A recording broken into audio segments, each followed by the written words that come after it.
Let me start. Good morning, good afternoon, and good evening. Thank you so much for joining KGID breakout session with ICAK on sustainable and resilient transport development through ODA programs, Green ODA project of the Ministry of Land, Infrastructure and Transport of Korea, MOLIT.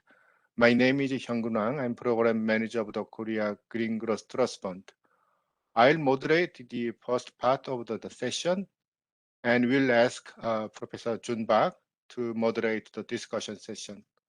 All KGID breakout sessions, including this one with ICAK, will be recorded and posted in our KGTF website, also KGTF YouTube channel, so that bank teams who are interested in this session but cannot join live can consult the session recording and materials when preparing this year's KGTF call for proposals. This session aims to discuss collaboration opportunities between World Bank and MOLIT ODA program through ICAK in aim to promote sustainable and resilient transport development in developing countries around the world. Let me quickly introduce ICAK. International Contractors Association of Korea, ICAK, is a duly authorized and specialized promotion agency for the overseas construction industry under the Ministry of Land, Infrastructure and Transport of Korea. Since 2021, ICAK has become a commissioning agency that manages MOLIT grant ODA program, which provide grant support to developing countries. This is why we, World Bank, would like to organize a breakout session with ICAK to discuss collaboration opportunities through MOLIT, the Line Ministry's grant ODA program. I would like to ask Vice Chairperson Young-tae Kim of the ICAK to give an opening remark. Vice Chairperson Young-tae Kim, over to you. Thank you. Good morning, Dr. Wang. Thank you very much for your warm welcoming. And good evening and good morning and afternoon, ladies and gentlemen, wherever you are joining us from. Welcome to this breakout session of KGID Partnership Week Spring 2022 on Green ODA project of Korean Ministry of Land, Infrastructure and Transport. On behalf of International Contractors Association of Korea, ICAK, I would like to thank you all for joining this session, especially thanks Dr. Hyung-gun Wang, the Program Manager of the Korea Green Growth Trust Fund of World Bank Group, who is organizing the KGI Partnership Week event. I also want to thank distinguished professionals from 3 different departments of the World Bank Group who are joining this session as discussants. Additionally, I'd like to thank participants from Korean side, including Dr. Jun Park, Professor of the International School of Urban Sciences at the University of Seoul, who will be moderating the panel session later on tonight. Also, especially thank distinguished presenters from 3 different Korean agencies who will be sharing their own experiences on K-MOLIT ODA project cases. As Dr. Wang introduced, ICAK is a specialized promotion agency for the overseas construction under the Korean Ministry of Land, Infrastructure and Transport. One of the missions of the ICAK is to manage the grant-based ODA program of Korean Ministry of Land, Infrastructure and Transport. By hosting this breakout session, ICAK would like to share information on the K-MOLIT ODA program and explore opportunities to collaborate with different sectors of World Bank Group by utilizing K-MOLIT ODA Fund. Like other grants, K-MOLIT ODA Fund would be a good source for the sector department of the World Bank to fill the funding gap during the course of planning and developing different projects in the field of urban and infrastructure development. I sincerely hope that today's event will open continued and active discussion on collaboration between K-MOLIT ODA program and different sector group of World Bank in order to contribute to the sustainable development for the global community. Thank you very much. Thank you, Vice Chairperson Young-tae Kim. Kind introduction as opening remark. Let's have a quick round of introductions of designated presenters and discussant, maybe starting from the Korean side. For the presenters from the Korea, can you unmute your mic and then give your name and affiliation? Thank you.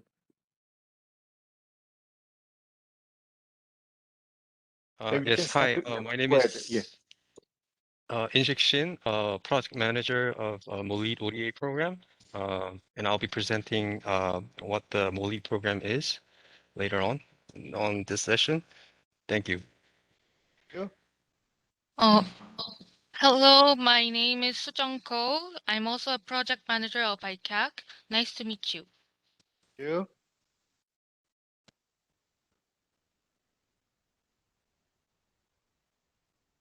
So you can just put up presenters. My turn? Yeah, go ahead. Unmute your mic and then give your name and affiliation. Thank you. All right, can you hear me? And then my Yes, name is I can hear you. Yu, who is working in KICT as a senior research fellow. Good to see you guys. Thank you. Thank you, Mr. Yu. Hello, my name is Hung-Ki Lee, working for Korean Transcript Institute. Glad to meet you. Thank you. Thank you, Dr. Lee. Hello, I'm Kim Soon, researcher from Samchili Networks, and today I'm going to talk about master plan and parallel operation for the bus terminal modernization in Indonesia. Thank you. Thank you. How about Professor Jun Park? Hey, hello everyone. I'm Jun Park from International School of Urban Sciences at University of Seoul.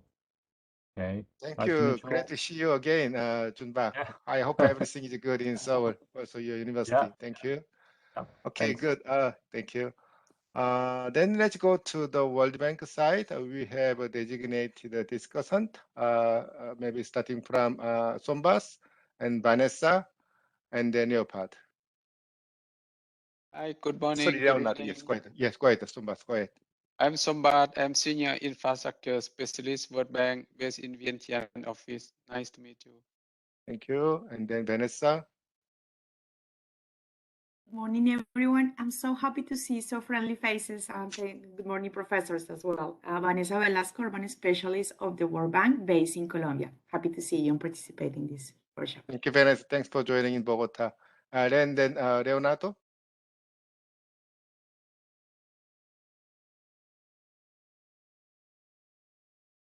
You are muted, Leonardo.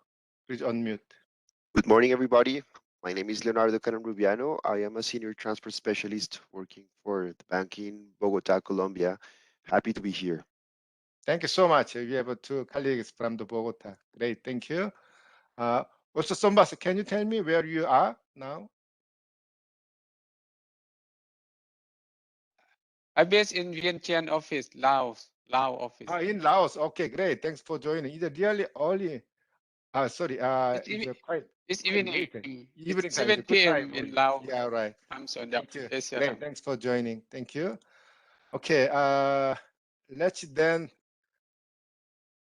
Also, just for information, our invited bank discussant, Swamik Mahendrata, practice manager of the South Asia Transport Unit, could not join today due to a family emergency. He needs to join the funeral of his family members. Let's go to first presentation. It will be Insuk Chin, project manager of the ICAC or ICAK, will introduce MOLEAD ODA program and possible collaboration between the World Bank and Korea. After his presentation, I will have the quick Q&A for immediate clarifications and then move to next presentation. For audience, please post your questions in the chat box during or after presentation. We will address them in a timely manner. So Insuk, over to you. Thank you.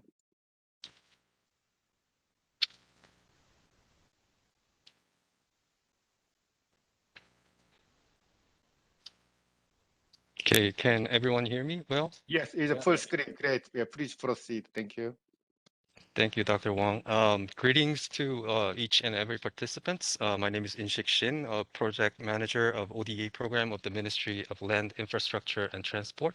That is MOLEAD. I'll use the abbreviation MOLEAD from now on. First thing first, I'm very happy to have this kind of session with all of you on the floor. And I'll be giving brief introductions of our institution and MOLEAD ODA program, what it is and how it operates, then suggest some possible cooperative frameworks between the World Bank projects and the MOLEAD ODA program.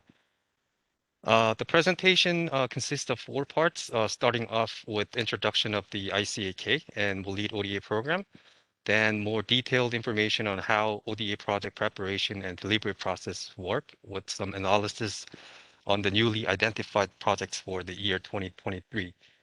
And finally wraps up with some possible collaboration frameworks with the World Bank. First, to briefly introduce who we are operated under the MOLEAD, working to promote overseas construction industry with provision of public budgetary and policy supports. We have extensive networks with both public and private players all over the world. And quite recently, we became an authorized commissioning agency for managing the MOLEAD ODA program starting from March of 2021. And this is why this great opportunity was given by the World Bank to maximize aid impacts and ramp up collaborations and have it on the societies. So continue with what MOLEAD ODA program is. Out of 42 institutions that secured grant ODA budget, including both central and provincial, MOLEAD was ranked 7th in terms of its size of budget secured. This is specifically for the 2021 fiscal year, by the way. We had a total of 28 projects, mostly allocated to the bilateral projects worth approximately 22.7 million in US dollars. Looking more into the breakdowns, MOLEAD is categorized as the upper group, meaning that these institutions continue to have more than 10 million US dollar budget secured annually. Bilateral project takes up most of the share, standing at 92% versus 8%. And here we need to clarify the terms project and consulting. Here, when we talk about the project, this comprehensively includes components of consulting, pilot project, and capacity building program. And consulting literally means pure consulting, an additional capacity building program depending on the proposed projects. And you can see that pure consulting project accounts for 1/4 of the total MOLEAD ODA projects, indicating that overall most ODA projects have been carried out with additional components of pilot project and capacity building program other than just pure consulting. And next 2 slides show the comparative growth trends of the Korea ODA and MOLEAD ODA. MOLEAD ODA started its first consulting project in 2013 with budget of only 300,000 US dollars, but has been grown by 8-fold in only about 10 years. We are expecting it to be reached at 50 million US dollars by 2025, and this is the great reflective of how Korean government has been stressing the importance of infrastructure ODA and ramping up its absolute size as well. The next 2 slides will be showing major projects listed by the implementing entities. I'm not going to go over all the details, but you notice that ODA projects were mostly done by the Korean National Research Institutes and public enterprises operate under the MOLEAD. These institutions really are the root basis for Korea's success in developments and really are the inspiring examples for countries looking to develop their infrastructure and economies in more sustainable way. So making a long story short, the priority country list includes 27 countries total. And out of these 27 countries, MOLEAD stresses relatively more cooperation with the countries that are highlighted in a pink color. And priority sectors include urban development, geospatial information, ITS, railway, road, bridge, and airport. But overarching strategies are, of course, closely aligned with the SDG goals, number 9, 11, and 13 more specifically. Next part, I'll be briefing on how MOLIT ODA project preparation and delivery process work in yearly basis. So for example, let's say we want to implement a project and make it happen for the 2025 fiscal year. Then we have to start our process in N-2 year, which is 2023. Project identification process usually begins in August or September time period, and we come up with the finalized list of priority projects. These processes are done both by us, ICAK, and MOLIT, with close communication with implementing agencies. The next phase primarily involves roles of the Ministry of Foreign Affairs, reviewing proposed projects submitted by the MOLIT and other ministries. And along with shortlisting of the proposed projects, Ministry of Economy and Finance then reviews the feasibility of the proposed budget for those past the second round. And finally, the National Assembly confirms the proposed budget. And in N year, we go for the procurement processes to get projects going. And we are currently going through the second phase where the Ministry of Foreign Affairs is finalizing its proposed projects review for 2023. So for a total of 27 identified projects for 2023, here are some analysis by region.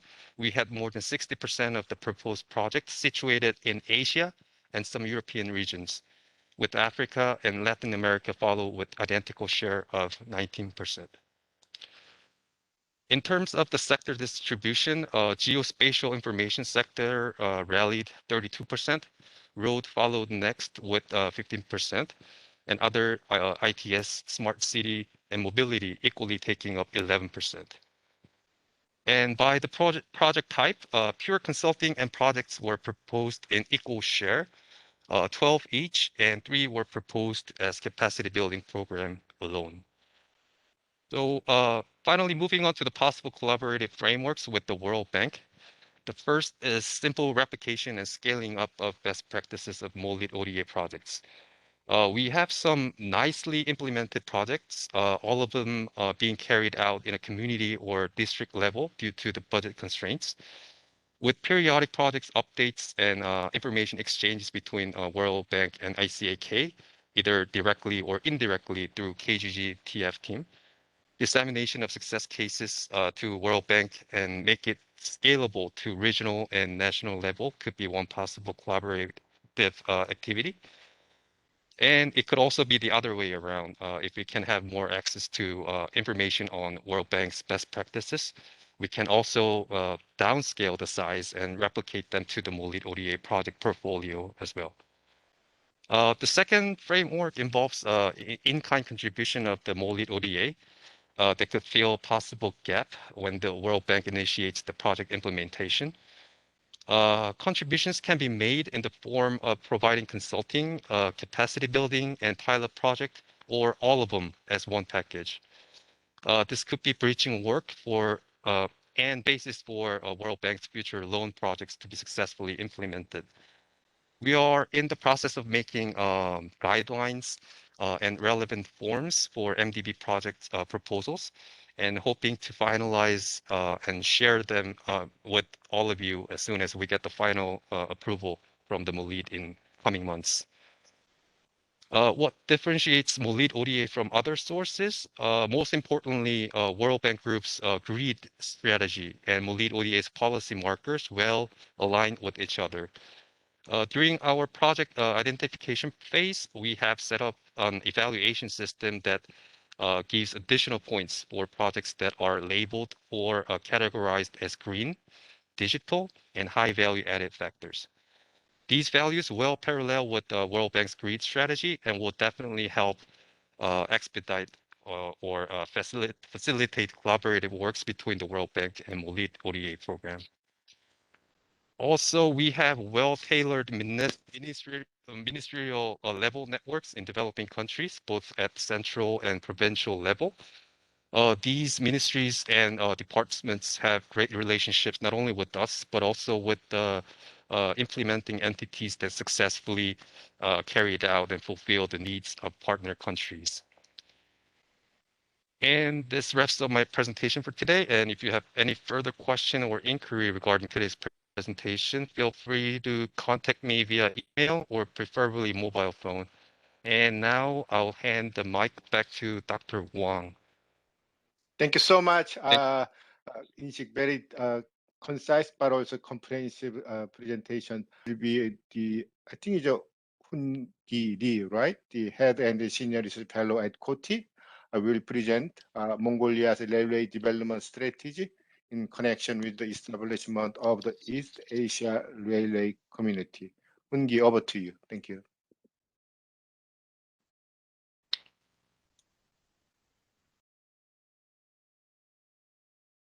It is my pleasure to have an opportunity to make a presentation, a case study of ODA project done by the MOLIT. So the project title, which I'm going to raise the case study, the Mongolia's railway development strategy in connection with the establishment of the East Asia Railway Community. So basically, my presentation is composed of the 5 components, and I will put more time on execution strategies. So in the understanding of the project, I will explain the project profile and the current situation of the study area. This project covers not only Mongolia, but also neighboring countries, which is scheduled to be done for 3 years from 2021 to 2024. So main task of this project is to propose mid and long-term plan to modernize Mongolian railway, carry out feasibility study of the railway lines connecting east and west regions, and the help to increase implementation capability through capacity building program. The project is being done with the three objectives. First is to make rail development strategies which can bring about economic growth in Mongolia. The second objective is to diversify export routes of mining resources by making full use of ELAC's opportunity, which was proposed in 2018 to accelerate economic development in East Asia region. The final objective is the project to highlight further cooperation between Mongolia and Korea. So Mongolia has abundant mineral resources, but they have difficulty in exploiting it because of poor transport infrastructure. So also Mongolian economy heavily depends on China and Russia, so that it is needed to diversify export route. So the EARs can provide a chance to diversify the export route.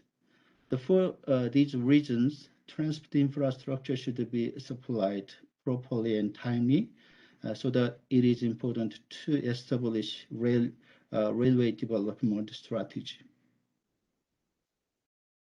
The project is being conducted with the implementation strategies. The first, pursuing localization. The railway strategy produced in this project is Mongolia's, not ours, so that it is very important to have frequent communication with the Mongolian government and keep close cooperation. Expanding the international market. This is needed to diversify export route. Modernizing the Mongolian railway. This is urgently required to develop the mining sector and increase economic growth in Mongolia. Strengthening the executive's capability, securing funding, and improving the legal system are very evident for this. Capacity building.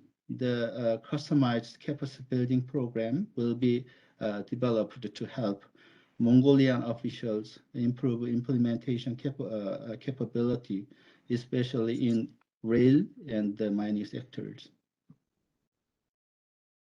In this chapter, I will briefly touch how the project consortium is made and what strength it has.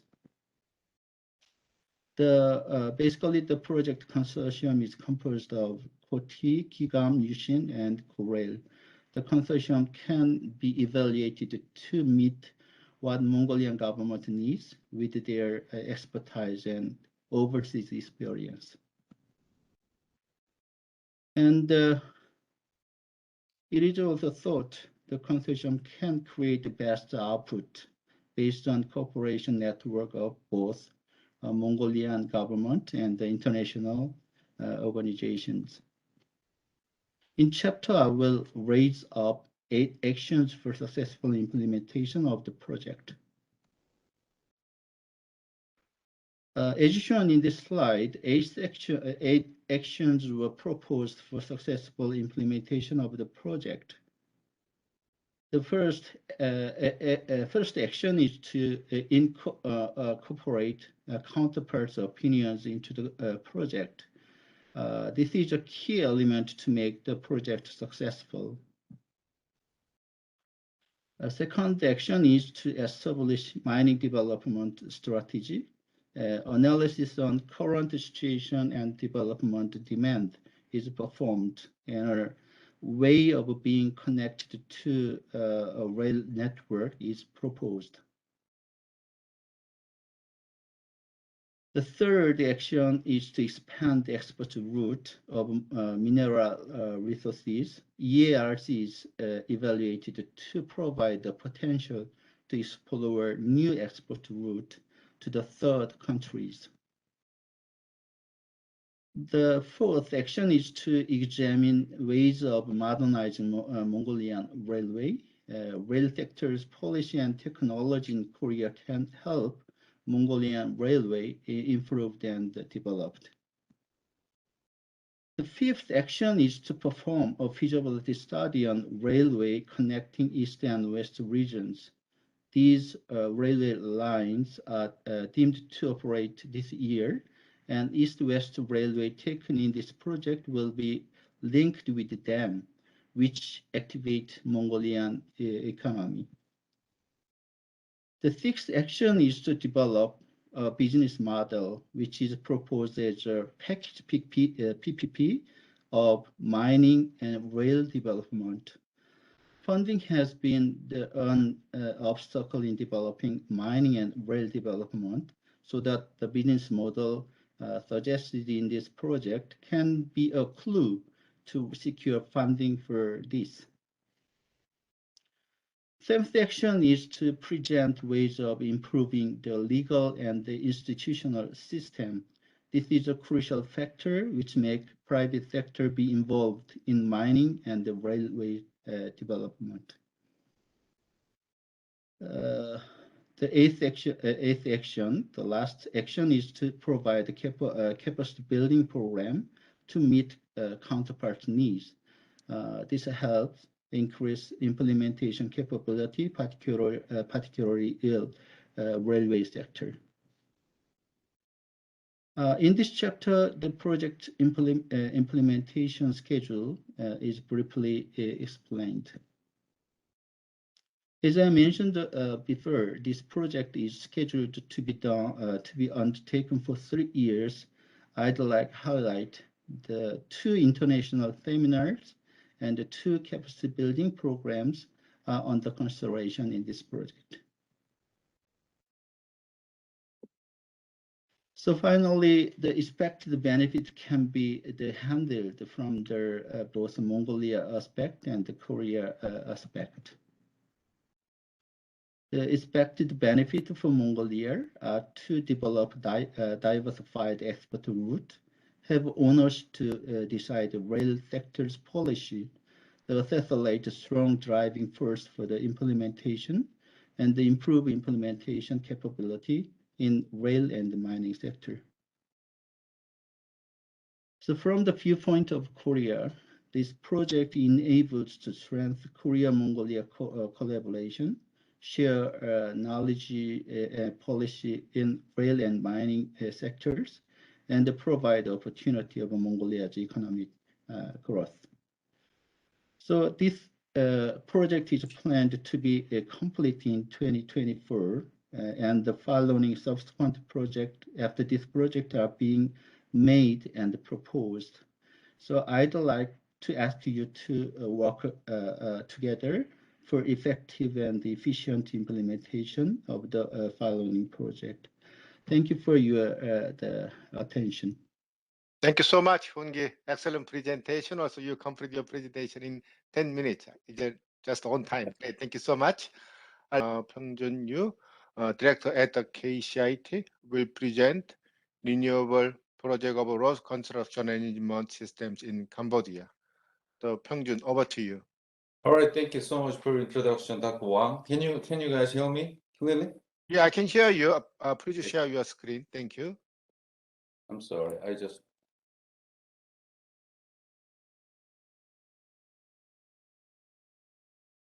let me share my presentation file here. So yes, I see it takes time. Okay, you can move to the full screen mode. Good.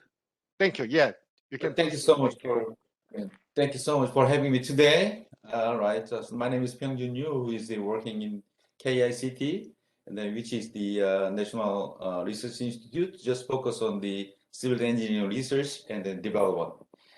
And then my title is a linear project of the road construction and management system for the Kingdom of Cambodia. This one is one of the MRLT ODA project. All right, and before getting into the detail, I just hope you guys introduce the KGID shortly. The KGID has almost 900 researchers with some 700 full-time researchers, and then 137 million annual budget. And then KGID, the headquarters of the KGID in the Ilsan area, where is the suburb area of Seoul. And then we do have the 30 various labs. And then we also have the 3 different type of the local branch, just like the test bed in Yeoncheon area, and the Pile Research Center in Hwasong, and the Liver Experiment Center in Andong Riverside. All right, here's the KGID technology, like made by the KGID, which is the kind of the appropriate technology to implement in the member countries. And then there's a lot of the various fields like pavement and transportation, etc. But the Cambodian project just focus on the pavement side, and then we do also provide them some kind of the KGID construction technology pair, like from the 2016 up to this point. And then unfortunately, and we do have the online Korean construction tech fair in Indonesia in 2020 due to the COVID situation. And then we also have some kind of the knowledge sharing program with the Asian Development Bank through the website, and you can browse some technology through the Asian Development Bank. All right, here's one of the KGID's role and responsibility is to solve the global problem through the cooperative global infra project. Like right now we are doing some technical assistance project from the World Bank and from the ADB, etc. And then we are doing also the ongoing ODA project, like a road construction and management system for the Kingdom of Cambodia. And this one is today's title. Like this project started the 2020 up to the 2023 for 36 months, and then her budget is around 3.5 million USD, and then it includes some major tasks that what I'm gonna explain to you. Next slide. And then the people start this project, we should have some kind of the stakeholders mutual agreement in the record of discussion forum between the MRLT of Korea and then MPWT of the Kingdom of Cambodia. Here's some situation of the roadway problem in Cambodia. There's lots of the payment defect in Cambodia because of they lack some construction quality and control and quality assurance the system, and then they also lack some the cutting edge or the new, equipment for the tests, and then also they have to update the human resource also. All right, and then the road infrastructure in Cambodia, it damages occurs repeatedly. Due to the lack of the road construction management system and the supervision system, and then maintenance capability in Cambodia right now. So this one is one of the reasons why we are launching the ODA project for the Cambodia. Right. I'm sorry, my figure is too busy, but the objective of this project is to provide the independently sustainable road infrastructure construction management system for the Cambodia, and then based on kind of some major strategies like in the context of the software and then and the hardware part, and then capacity building part, and also we just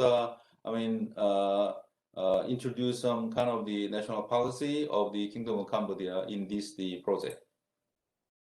And then this project is includes some major tasks. Like task one is we just have to look over the current standard in Cambodia, and then task number two is we just build a sustainable self-supporting research institute, like test lab building. And then task number three is we also provide them experiment equipment, and then also we are gonna provide them the field investigation equipment. And then task number four is we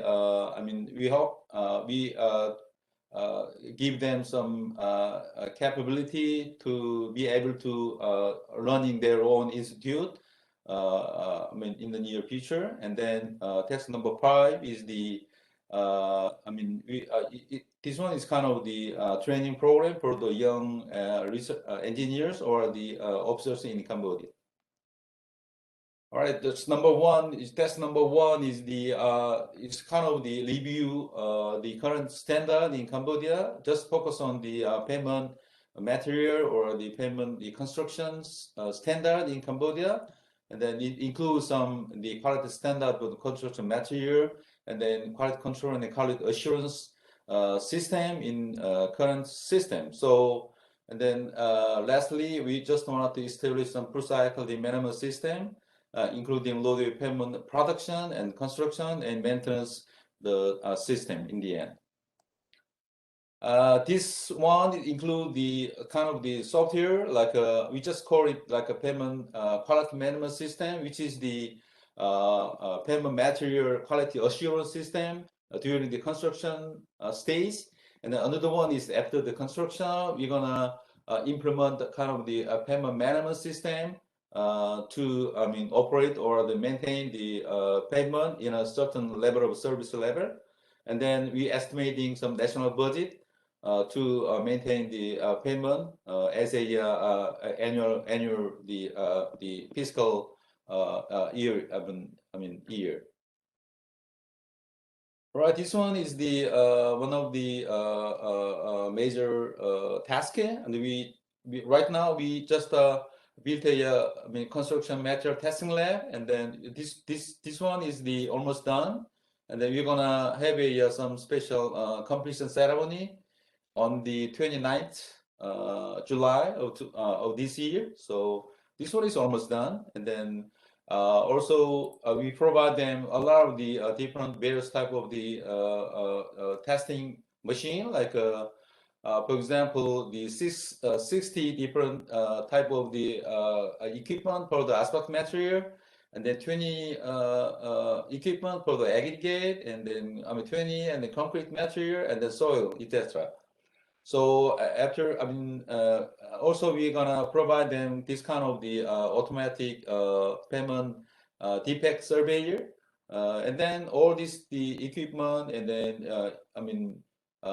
especially lab testing equipment are gonna input into the lab building, and then this one is the survey the payment defects. And then all the low data getting into the PMS and then PQMS system.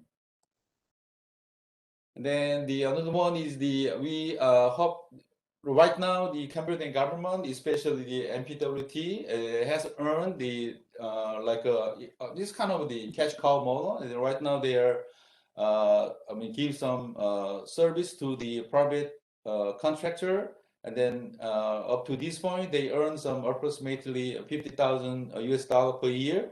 But after done this project, we're gonna expand the annual revenue up to the $200,000 per year for maintaining or operating the new web building. The last one, another one is the after implement the PQMS system and the PMS system. Like we just wanted to operate this system as a trial the implementation in the some special it's not a special the load network like load number 21 is the road network funded by the EDCF of the Korean government, and then we're gonna implement this PQMS and PMS system in the road net number 21 or number 2 or number 22 to verify the usefulness of the this kind of the PQMS and PMS system in the end. Last one is the capacity building program. You're gonna provide them a kind of the special curriculum to invite some engineers of the MPWT and then some officers of the MPWT. So, and then this coming June or July, we're gonna invite some couple of people, like I just estimate around the 7 or 8 people, and they invite them into our institute, and then you're gonna give them a special curriculum to let them know the what's going on here in KICT. Just focus on the roadway network or the roadway pavement material. All right, this one is kind of the before to initiate this kind of the MLRT roadway, ODA project. That we do a lot of the feasibility study or the typical MOU cooperation in 2017, and then because of the this kind of the ODA project, just based on the mutual agreement between the G2G base. So, and then because of the we do a lot of our effort to get the chance to as a based on the ODA project. So right now we are just on the phase 1, just in the context of roadway field. We hope to expand this project into the transportation field and also the structural field. Right, maybe some people, recognize who's who, and then this lady, the former minister of the MLIT, and then this gentleman is the current senior minister of the MPWT, and then as an ROK the infrastructure meeting, and they're meeting each other, and then they agreed to initiate this kind of the ODA program. Well, Leslie, and then KGID also hope to contribute some of the future green growth the contribution based on the one of the example to some as a sustainable the pavement material project, and then we hope to implement this kind of the cutting edge technology, like we can make some the glass fiber reinforced material. Use this kind of the plastic bottle, and then put some small amount of the reinforced media into the pavement system, and then you're gonna end up with a very longer period, the performance period of pavement system.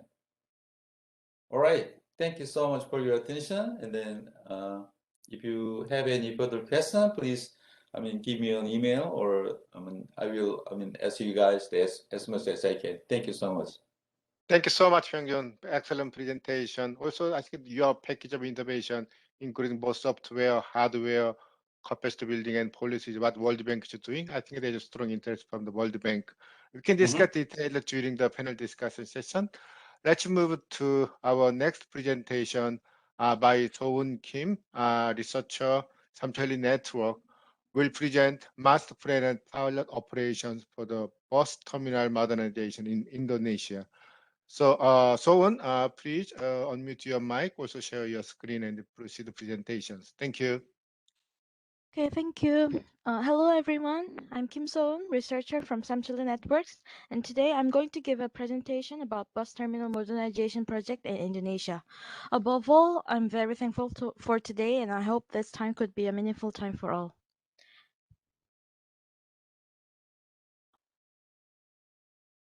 Okay, today I'm going to talk about transportation status and issues in Indonesia, the solution to solve these issues, and our ODA project.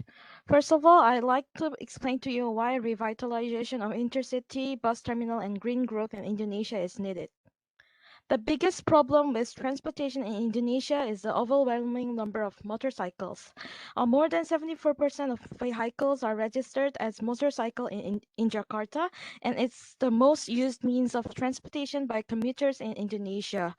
The number of private vehicles, especially motorcycles, is steadily increasing every year due to the inefficient public transport system.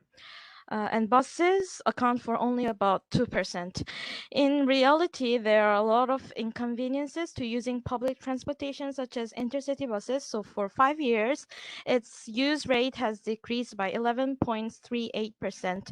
But the largest number of taxis and minibus are registered as public transportation, so the degree of transportation congestion and exhaust gas quantity increased, and this will lead to the main cause of air pollution. As you can see from the statistical data shown before, Indonesia ranks second in the world after Thailand in terms of traffic congestion, with an average traffic jam duration of 47 hours. Also, according to data from Greenpeace Indonesia, Jakarta ranks first as the most polluted city. In order to solve this transportation problem, public transportation must be activated. In other words, Indonesia absolutely needs a national transportation strategy for transportation-based low carbon green growth. Can you believe that Indonesia, which is known as paradise on earth, such as Bali Island, is suffering from environmental pollution? The Indonesian government and the Ministry of Transportation have established the 5 years national midterm development plan and are trying to strengthen the social infrastructure to support the development of the economy and basic convenience, and to build a living environment that can respond to natural disasters and environmental changes. To support Indonesian government, we plan to develop multimodal transportation and interregional connectivity, promote the application of integrated transportation and communication systems, and build green and eco-friendly transportation. According to our own survey, 12% of the reasons for not using the intercity bus cited difficulties in obtaining bus information, and desire to use digital kiosk and online reservation services were found to be very high. Actually, I've lived in Jakarta for 19 years, from 1996, and I've lived for a long time. I'm familiar with almost everything about Indonesia, but it is true that using public transportation other than taxis, especially intercity bus terminals, is still unfamiliar and avoidable to me due to various inconveniences and insecurity issues. Intercity buses are one of the public transportation facilities that are likely to be ignored by foreigners like me and by the local middle classes. The reality is that the current situation of intercity bus terminals in Indonesia is not much different from what it was 30 years ago. The intercity bus terminal system of Indonesia is not integrated, so the number of passengers is counted one by one at the terminal directly. In addition, there are many ticket offices according to each bus company, and most of them are still selling their tickets manually. There are many ticket touts, so the ticket prices are all different, and there are many illegal merchants, so there is a high degree of anxiety about security. Compared to the Ministry of Transport spending a lot of money to reconstruct the terminal as a new building, the new system is not well applied, and most people avoid using the bus because of the inconvenience caused by irregular and inaccurate bus operation. As can be seen from this article, most of the intercity buses are located a little far from the center of each city, so it is difficult to passengers to get on and off the bus at places other than the terminal, and it's difficult to move to the next destination after arriving at the intercity bus terminal. This leads to a decrease in terminal activity and decline in the surrounding economic ecosystem. Recognizing the seriousness of this, the Indonesian Ministry of Transportation is also strengthening some regulations and converting the ticket purchase method digitally. And they are planning to revitalize the bus terminal so that land transportation can become an ideal for local communities. In line with the will of the Indonesian Ministry of Transport to convert the terminal operation method to digital, our project is a bus terminal modernization project that builds an innovative green transportation system using ICT and ITS. Based on the 2019 feasibility study, this project selects two terminals, which is Kampung Rambutan Terminal in Jakarta and Lewi Panjang Terminal in Bandung among the Type A intercity bus terminals managed by the central government of Indonesia. After the operating system is crafted, the final master plan will be established through pilot operation and maintenance by 2023. All systems, products, and programs will be delivered free of charge in the form of free aid support. Starting from Korea, Indonesia's Transportation Cooperation MOU signing in 2017, master plan and pilot operation for the bus terminal modernization in Indonesia has been decided as ODA project in 2019. This project will develop a customized system for Indonesia, operates the system together with the Ministry of Transportation during the pilot operation period, and conducts education such as invitational training and seminars to encourage the participation of local experts, supplement and improve problems to establish the master plan. As a result, we will make it a sustainable project that can create social value and become an exemplary ODA project for coexistence. There are a total of 7 systems that we will build at the Indonesian bus terminal. First is ticket printing system, online reservation system, digital kiosk system, terminal management and integrated operation management system, terminal bus information and voice broadcasting system. Besides the establishment of Central Computer Center in Indonesian Ministry of Transportation building, facility renovation work will be additionally carried out. As a result, passengers can easily check bus service information anytime and anywhere, reserve seats, book tickets, use the terminal in comfortable environment, and receive stable service through on-time bus operation. In addition, through the Central Computer Center, accurate real-time data is quickly provided to ticket office staff, terminal managers, and Ministry of Transportation officers, thereby increasing work efficiency and capacity and further reducing surrounding traffic congestion. And there is also the possibility of sustainable development by installing it in over 500 terminals.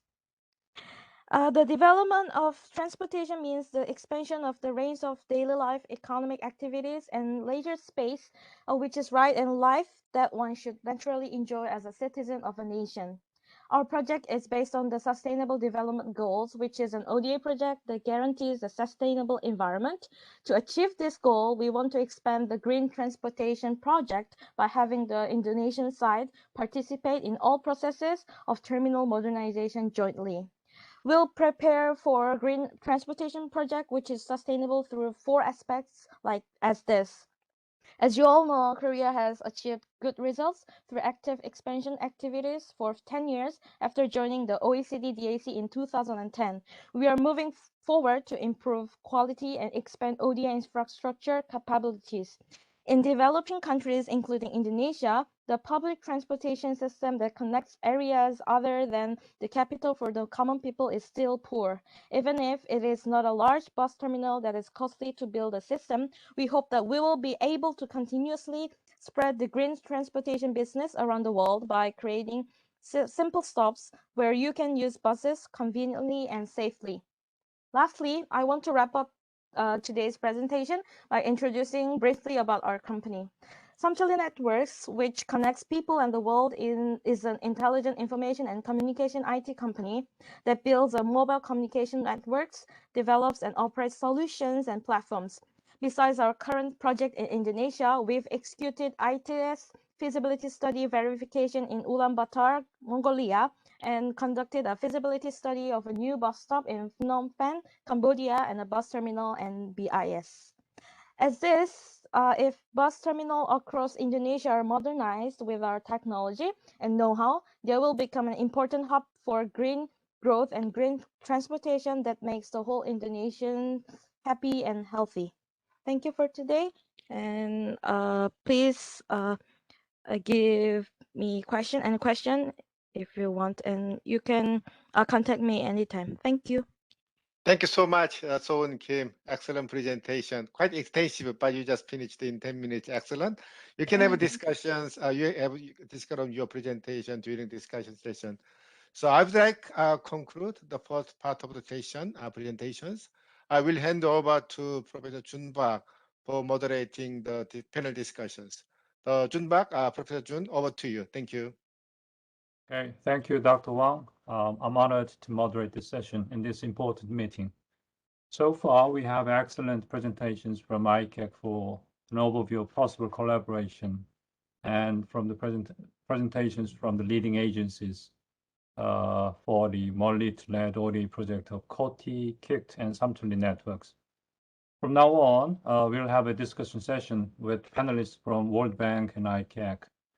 The time is now roughly 9:02, right? So it's a lot of time for us is around 30 minutes, okay? So, and we have 7 panelists. So we can use roughly 3 minutes for each panelist. Of course, the comments or questions from all participants in this meeting are more than welcome. So you can let us know or send yours through chatting box. The foci of this discussion are, firstly, the ways to facilitate collaborations between World Bank and MOLIT ODA, and secondly, the case-based discussion on ODA MDB cooperation with future recommendations. We can have comments from the panelists from World Bank first and then ICAC later. After this, we can have responses or additional explanations from the presenters. Vanessa, you can make comments or the questions, please.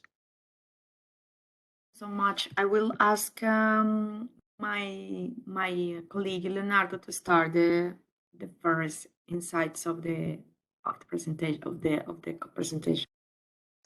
Okay. Leonardo.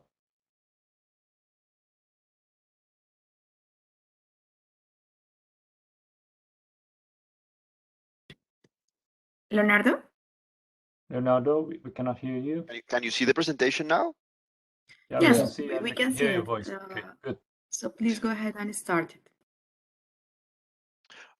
Yeah, so I thank you so much. It's an honor to be here and to be able to present you with a bit more of information of the, I would call, very successful collaboration program that Korean Aid, in particular KGGTF, has had with Colombia, in particular with the urban development and transport sectors, which Vanessa and myself represent here. We have 3 broad activities that we've been implementing over the past 3 or 4 years. You see them here in this slide in the list.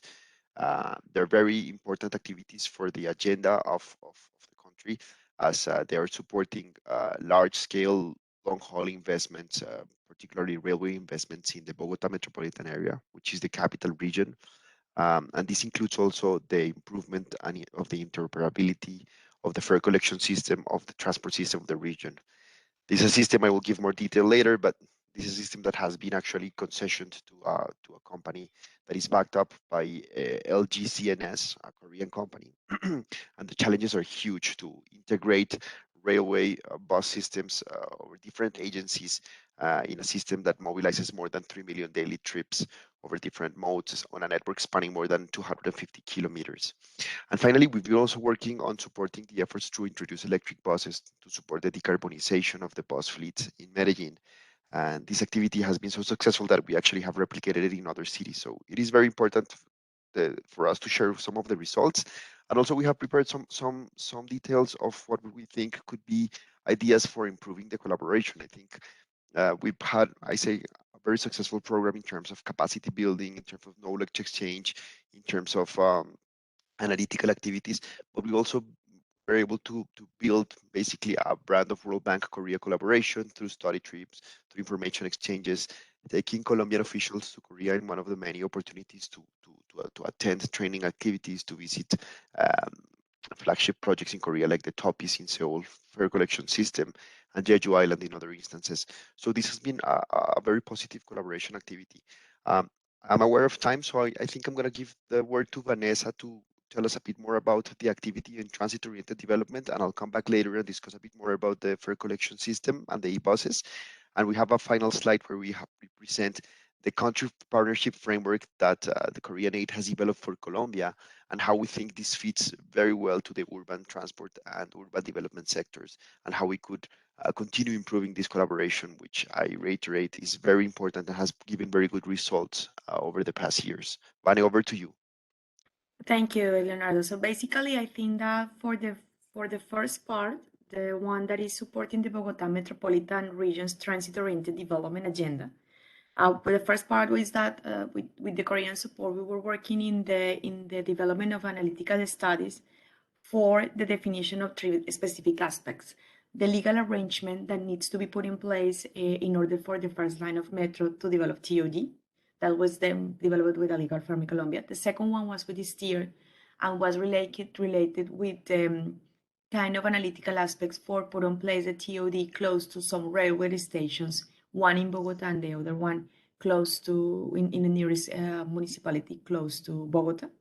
And the third one was analytical database for the development of TOD, combining the land use master's plan of Bogota and the closest municipality with some accessibility data that Bogota and already the other municipality has. So that work was developed with Urban Sim. As a final output, we developed one specific node that was that provide some specific recommendations for the development of TOD in both transport system, the metro line, one for the first metro line of Bogota, and the regional railway system. In addition, one of the things that we did particularly for the metro line was to propose a general business model for one of the stations and then provide some particular recommendations for the metro company for the development of an institutional arrangement to put on place this TOD strategy. Basically, we're going to start a possible second phase for the development of the specific development of that business model that we proposed in the first phase. Also, with the support of Korea and the Korean Red Trust Fund, we did a field trip as part of these analytical studies, and we were visiting LH, Corrail, and we had a delegation from Bogota, from the CEOs of the metro company, the mobility director, the Transmilenio, that is the bus race transport system agency director as well, joined us, and the planning director of Bogota. And basically what we did during that visit was very interesting because we were exploring the type of arrangement that Korean companies has developed for the development of TOD, institutional, legally, and administrative. And those aspects were based for the Metro Company of Bogota to include and to develop the current urban development agency that is already part of the legal structure of the Metro Company. The second aspect was we were visiting some examples of TOD that are including housing programs, as particularly the Happy Housing Program of LH, and the particular aspect gave us some ideas about how to connect the housing policy in Bogota with the metro in the surrounding area of the metro stations. And basically those aspects were developed or were included in the actualization of the land use master plan of Bogota. And finally, we were visiting some specific examples about TOD that Corrail already developed in Korea. And because of that, as I said before, the Metro Company include one urban development division as part of the metro structure.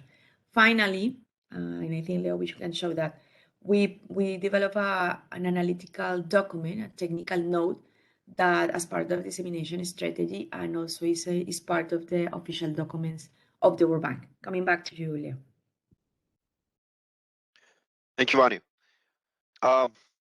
Very quickly, our project on fare collection this slide just shows the complexity of the fare collection system in Bogota, and the fact that this activity was essential to support the transition from a conventional single fare collection system based in the LGCNS technology by one single provider, which we call Recaudo Bogota, into an integrated multi-party fare collection system that was able to support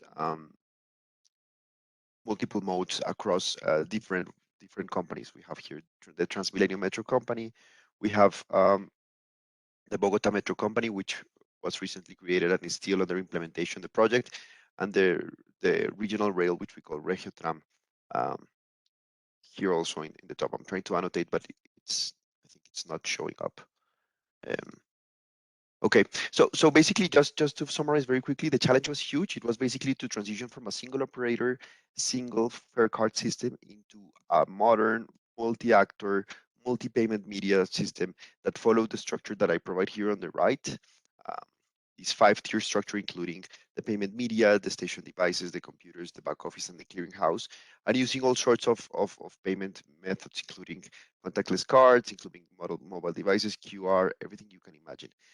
The results were interesting, were very important in terms of providing with a roadmap. I'm trying to switch the slides. Sorry, my computer is a bit too slow. Providing with a roadmap that was essential to formulate the integration procedures between different modes. And this was delivered to Bogota in a successful manner in 2020, and is being formulated as the key roadmap that is supporting the implementation of fare collection system across the other systems. I'm trying to switch the slide. I'm very sorry about this. Okay, so basically these are the 3 key recommendations that come out of this activity. It's basically the implementation of the top-up network across 3 modes. I have them here on the right, the Transmilenio Metro and the railway mode. And this also allows identifying mechanisms to increase access for far-living and vulnerable residents in the city to the transport system. So this is basically providing with ways to reduce the friction that is caused by the use of an interlinear smart card or different payment media, and actually make it more seamless for residents to use whatever they have in their pockets, being a fare card, a bank card, a cell phone, or QR code, or any other mode to access the transport system to reduce this barrier. In Bogota, this was in the past a big challenge to transition from a cash system into a smart card system to allow people to benefit, for example, from reduced transfer costs, from reduced fares in the valley hours in the system, and also to provide with discounted fares to vulnerable populations according to their income level or age or disability classification. Finally, as I was mentioning in the 3rd point, we provided with recommendations for the adoption of an interoperable fare collection system. This is basically just an example of what we designed in considering that this concession that was designed for Transmilenio had already in place a fare collection system, a fleet management system, and an information system that was initially designed as a closed box system, and that needed to be transitioned into an interoperable one. I will share these slides with you, but basically the results are very technical, very detailed, and have been discussed in detail with the local company that I was mentioning, was backed up by LGCNS firm, the same firm that is working actually with the Seoul TOPIS system in Seoul's transport system. Moving on to electric buses, this activity was very detailed, and we developed specific analysis to prioritize bus routes that could be transitioned into electric buses. We provided with recommendations on supply chains to incorporate technology, electric buses, batteries, all the support mechanisms to support the transition. And we actually identified 3 large areas where we need to continue providing support, which I highlight in these slides. First one, the development of enabling mechanisms I was mentioning. There is a need to basically rethink the way the concessions work, to rethink the way that we allocate risks to concessionaires, to develop incentives and levels of service to ensure that operators comply with this. This is very similar to what Seoul has been doing to improve their bus network system and deploy these bus rapid transit lines with new concessionaires. Of course, we also identified the needs to provide technological support, including, as I was mentioning, the route prioritization and the definition of technical characteristics to consider market supply. We also understand that operators need to transition into different bus network layouts that allow the adaptation into electric buses that have different ranges, different capacities, different abilities to climb slopes compared to diesel buses that need to be adjusted. And finally, the third component, structuring the fleet acquisition. This is basically a very important mechanism because in Colombia, most of the cities have transitioned to having private operators provide the buses and operate the buses. So basically providing with a regulatory framework and the support to a tendering mechanism to bring these new buses was fundamental. Medellin introduced actually 64 electric buses. This is a very important milestone in the transition towards electric mobility in the city. And as I was mentioning, we're working now with 3 more cities, Bucaramanga, Pereira, and Cali, in the transition towards electric buses. Bogota by itself, who is the champion in electric mobility in Colombia, the largest city and with the highest financial capacity, is in the way to roll out about 1,400 or 1,400 buses, electric buses in the city, using a framework that is adjusted to this analysis. So Colombia's transition towards mobility is moving at full speed. Moving very quickly to the end, our recommendations. I think this is one of the key aspects that you wanted to hear. So here in this slide, you see to the right, the 4 main components that we identified are included in Korea's country partnership framework for the 2021-2025 period in Colombia. This is the actual CPS that is currently under implementation. You see here that we have 4 broad components of regional development, transport, industry, and peace. Most of you have heard in the Colombian context that the country is carrying out the implementation of a peace agreement that was signed back in 2018, and this is one of the key components that appears in this. However, Vanessa and myself, we are focusing on the first 2 components, regional development and transportation, and we have some recommendations for our discussion, for your consideration, that may be aligned with the perceptions of other speakers in the room, but that we think could help basically kickstart the conversation of what would be the next steps. I consider that given the success of the Korean cooperation in Colombia and the successful programs that we've been implementing, these are observations that we could consider for further stages that could allow us to deepen and to strengthen the collaboration links, considering the different cooperation programs that Korea has, in particularly with MOLIT now.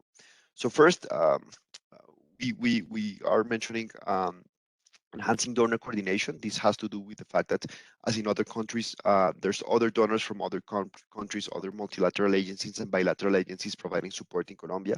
In transportation, for example, there's many eyes looking at the electrification. Obviously, there's countries that have interest in supporting decarbonization targets, discussed, for example, in the COP26 in Glasgow. So having coordination and being able to participate in roundtables where other donors participate is important to identify and specify the advantages that the Korean aid support provides and make sure that this program integrates with others that are supporting other activities. For example, in Colombia, we have the Public Partnership Advisory Facility, which specifically supports activities opening the room for the private sector. In transportation, this is a very active mode, for example, in concessions, infrastructure, toll roads. But again, in urban transport, there's a clear advantage. We've been working with MOLIT and the Korean support to deploy these analytical activities in cities. So there is a room for coordination between donors here.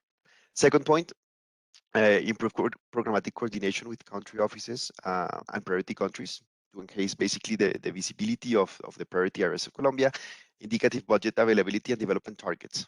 Many times we as teams, we apply to the call for proposals from different funds or windows that we can make match with the needs of the country. But we've also been happily participating in broader meetings where we understand what are the main objectives of this country partnership framework, where could we be making a match between the priorities of the country, the World Bank, and the Korean ODA. And this would be a very interesting exercise to replicate and to keep on strengthening to ensure that there's coordination at the higher level from the CPS level all the way down to the call for proposals, so we are better aligned. And finally, I was mentioning, we think it's very important to prioritize activities that includes components that support the private sector. The private sector plays a vital role in urban and regional developments in Colombia, transportation infrastructure provision, and competitiveness and innovation. So these activities that we've been developing, where we find an opportunity to interact with the private sector, to understand how to support the private sector, and to actually align the private sector priorities with the country priorities, are fruitful and are important, and we consider they deserve attention and to be highlighted in the CPS and in the knowledge exchange programs that we develop with Korean support. These are our 3 recommendations. I think we have taken a lot of the time, so I pass it over to the other colleagues. We're happy to answer any questions or to clarify anything that might have come up very quickly. And thank you very much again for the opportunity. Okay, thank you. Let me conclude this session. Thank you so much, Vice Presidency Young-tae Kim, also all ICA and all participants to joining, also excellent moderation for Professor Park. Thank you so much. Have a great day and good evening. Thank you. Bye. Bye-bye. Bye-bye. Bye bye. Yeah.